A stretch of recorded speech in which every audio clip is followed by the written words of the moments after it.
السلام علیکم دوستوں، میرا نام ہے عمر مصطفیٰ۔ آپ دیکھ رہے ہیں cricket news hub YouTube channel. دوستوں، آسٹریلیا سے ٹیسٹ سیریز کے لیے ناتجربہ کار بولنگ اٹیک کے انتخاب پر سابق کپتان رمیز راجہ کا حیرانی کا اظہار۔ دوستوں، رمیز راجہ نے ان بولرز کے بارے میں کیا کہا، جاننے کے لیے اس ویڈیو کو پورا دیکھتے رہیے، اور اگر ابھی تک آپ نے ہمارے یوٹیوب چینل کو سبسکرائب نہیں کیا تو جلدی سبسکرائب کر لیں تاکہ آپ کو کرکٹ سے جڑی ہر خبر سب سے پہلے ملتی رہے۔ چلیے دوستوں، ویڈیو کی طرف چلتے ہیں۔ دوستوں، آسٹریلیا سے ٹیسٹ سیریز کے لیے ناتجربہ کار بولنگ اٹیک کے انتخاب پر سابق کپتان رمیز راجہ نے حیرانی کا اظہار کرتے ہوئے کہا کہ محمد موسیٰ نسیم شاہ باصلاحیت ہیں۔ دونوں نے کبھی آسٹریلیا کا دورہ نہیں کیا۔ ٹیسٹ میچز میں ایسا بڑا خطرہ مول لینا درست نہیں۔ ایک انٹرویو میں سابق کپتان رمیز راجہ نے کہا کہ محمد موسیٰ نسیم شاہ باصلاحیت ہیں، تاہم دونوں نے کبھی آسٹریلیا کا دورہ نہیں کیا۔ کس بنیاد پر ٹیسٹ سیریز کے لیے دو ٹین ایجرز کو منتخب کیا گیا؟ کیا یہ سوچ رہے ہیں کہ یہ راتوں رات دنیا کو تسخیر کرنے والے بولرز بن جائیں گے، جبکہ انہیں یہ بھی معلوم نہیں کہ آسٹریلوی پچیس پر کس لائن اور لینتھ پر بولنگ کرنا ہے۔ انہوں نے کہا کہ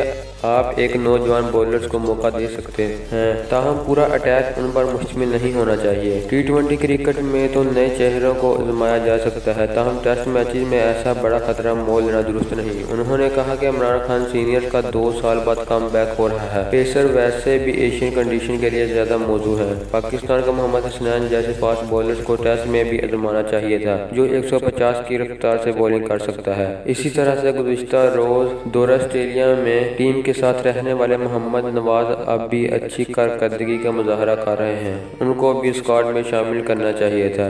اس بولنگ اٹیک کے ساتھ آسٹریلیا میں جیتنے کا کوئی امکان نہیں۔ ہمیں فاسٹ فائٹ کرنے کی نہیں بلکہ جیت کا عزم کے لیے کینگروز کے دیش میں جانا چاہیے تھا۔ اگر پاکستان کو وہاں ناکامیوں کا سامنا کرنا پڑتا ہے تو سلیکٹرز کے لیے یہ کوئی جواز نہیں ہوگا کہ نئے کھلاڑیوں کو موقع دیا گیا اور ٹیم تشکیل نو سے گزر رہی ہے۔ رمیز راجہ نے کہا کہ سابق ٹیسٹ کپتان ایئن چیپل پہلے ہی کہتے ہیں کہ پاکستان جیسی کمزور ٹیموں کو آسٹریلیا نہ بلوایا جائے۔ ایک اور ناکام سیریز شائقین کے لیے بھی قابل قبول نہیں ہوگی اور ہماری کرکٹ مزید پیچھے چلے جائے گی۔ دوستو، یہ تھی ہماری آج کی ویڈیو۔ اگر آپ بھی رمیز راجہ سے متفق ہیں تو کمنٹ باکس میں اپنی رائے کا اظہار کر سکتے ہیں، اور اگر آپ کو ہماری یہ ویڈیو پسند آئی تو اسے لائک لازمی کریں، ہمارے چینل کو سبسکرائب کریں تاکہ آپ کو کرکٹ سے جڑی ہر اپڈیٹ سب سے پہلے ملتی رہے۔ دوستو، ملتے ہیں اپنی اگلی ویڈیو میں۔ خدا حافظ۔